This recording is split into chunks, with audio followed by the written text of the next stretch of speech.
So Kevin, we're here in Tenerife in the Canaries. It's July 2020, post-COVID. What has brought you to the Canaries at this time? Well, I got an invitation from the UNWTO and the Canary Island Tourist Board to come and experience travel in the is it the post-COVID era? It's the aftermath, the post-lockdown. And I thought this was too big an opportunity to miss, because the readers who are consuming Travel Extra and the Sunday Independent travel news column, which I edit both, are obviously keen to hear what it's like to actually, after 14 weeks of completely no travel, what it's like to get out there and get on a plane and go through the process. So first, Kevin, talk to me about the experience of flying again, post-COVID, and airports in particular. Well, I suppose there was a certain amount of trepidation because you've become acclimatized to lockdown. So I think the first thing is that we're creatures of habit. So we got used to not traveling more than 2 kilometers down the road. So it was strange, to be honest, to go to Dublin Airport. And then when you get to Dublin Airport, it's a different world. It's literally a different landscape. There's the COVID signs. You're wearing a mask for the most part. Certainly once you get onto the plane and you go through the process, which is much the same, it's just the social distancing is very live, and you're very aware that you want to keep a social distance.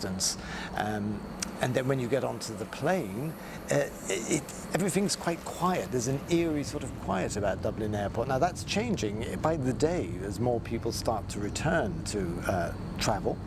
But it was exciting and new. So talk to me about some of the practicalities in terms of, masks and access to bathrooms and food service and so on. How was that all different? Well, in Dublin, we're still not wearing masks compulsory. I've been in Spain now for over a week, and it's weird not to have a mask on. So I think that's a real positive, that everybody wears a mask. And I know that the research on that shows that reduces your chances of receiving and spreading COVID. The first thing is the safety of the passengers is paramount. So it's really quite strictly and rightly reinforced that you're wearing a mask, you're cleaning your hands as you go from one area to another. Everybody's very aware of that, and I think everybody was cooperating. And I think once everybody's doing it, it's no longer a big deal. So now, after a week in Spain, I'm used to having a mask on all the time. And I think that gives you a certain reassurance. The protocols are really, really clear. Everybody on the plane, from the cabin crew, are really very clear. Wear your mask, try to keep a distance. They did serve on some of the legs. I've done several legs, Amsterdam, Madrid, the Canary Islands. You take off your mask when you're eating, but apart from that, it's all very, I think it's quite responsible. And I think everybody seems to feel that they're in it together. We keep on our masks, we wash our hands, and it was, apart from that, reasonably normal. And then talk to me about, once you get to the islands and you were on Lanzarote, the hotel experience and then restaurant experience, the same or different? I think there are very small variations between countries, and but for the most part, the law in Spain is really clear. You wear a mask all the time, unless you're outdoors and are at a distance. So it's compulsory, and that's good. When you go into restaurants, you wear masks until you eat your food. Everybody who serves you wears the masks.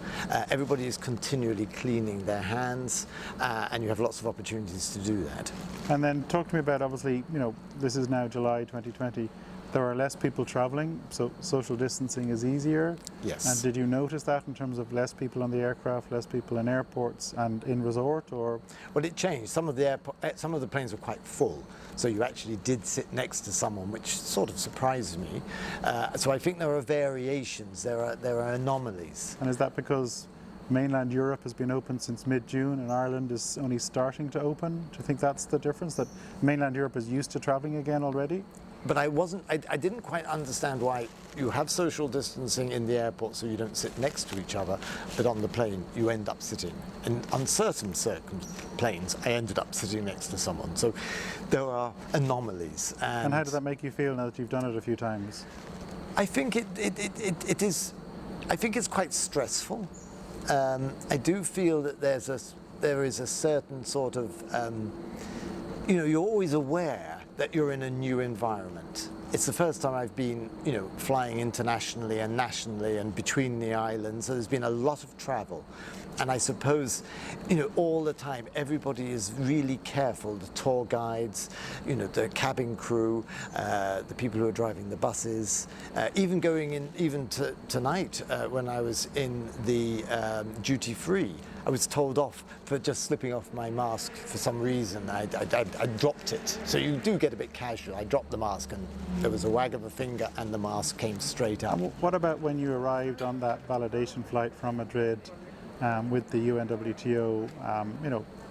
What I saw and noticed was heat cameras, Yes. Health staff there with the heat guns to double check people. Yeah, I think that's a big deal, and we also were able to have the tests.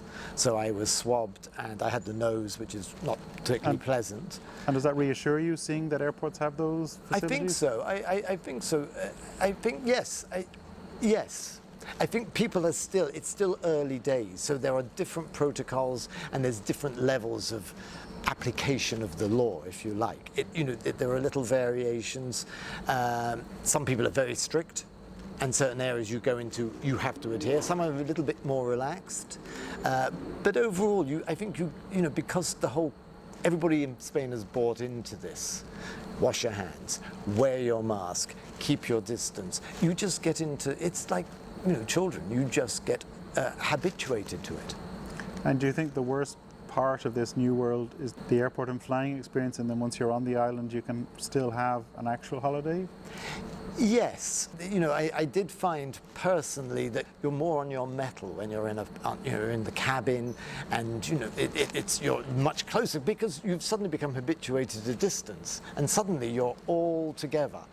And that was a bit strange. And on the coach we had to wear masks, but after that we had a ball. Like, Lanzarote is such an incredible place, and it was a privilege to be traveling. And then lastly, there have been travel agents on this trip with you. I'm guessing they're here because they also want to experience it, so they can go home and tell their clientele, I was there in the Canaries and it's fine.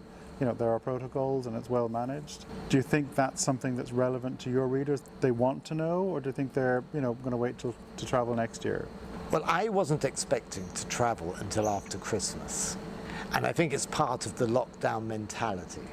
And I know there was resistance to, my own circle of family and acquaintances saying, "Well, why are you going away?"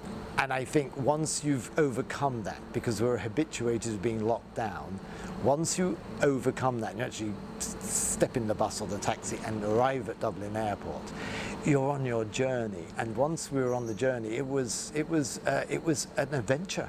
So would you describe this as similar to the new normal post 9/11, where back then we suddenly had to get used to taking our shoes off in airports and no liquids?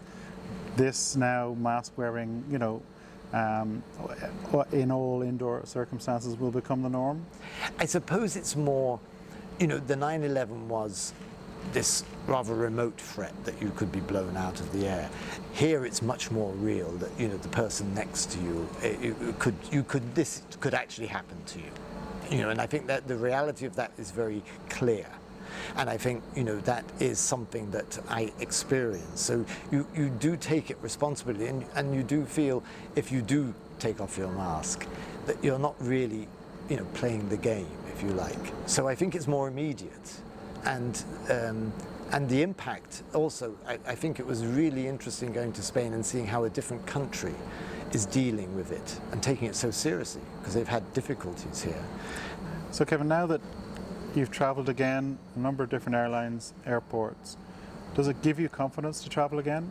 I think what you have to do, and what I've done, is follow the advice and the guidelines of the bodies. I do feel I'm really reassured by meeting the doctors and having the tests done and meeting everybody that people are taking this very seriously. And you're giving yourself, if you follow the protocols, you really are giving yourself the best chance. Obviously, you increase your risks. Immediately you leave your house, you're increasing your risks. Immediately you get into a taxi, you get to an airport, you get on a plane, you're increasing your risks. But are they the same risks by going into the centre of Dublin for, work or for a meal? No, they're no different. They are no, I don't think they're significantly different. So it is a risk to get out. So I would say, in conclusion, it's been a fantastic experience being out again. Look where we are, and getting to the Canaries and seeing the wonder of travel and just experiencing that unique feeling of leaving your country and just immersing yourself in a completely different culture. The volcanoes, the incredible art of you're surrounded with here, the weather, the beaches, the taste of the food, the fantastic food and the hospitality. Ireland depends on tourists, but in a place like Lanzarote, where I've spent the last week, their whole economy is dependent on people coming, and they love the Irish people. And I really feel I would like to bring back my family to Lanzarote and to introduce my grandchildren and my son, who's a cyclist, and really experience, the hotel we were in, which was for sports people, to really, enjoy that. And I just think it's, everybody has to make a personal balance, risk, reward. And what the Spanish government has really done all they humanly can to reduce the risk. And we have to live. So I am delighted I went on the trip.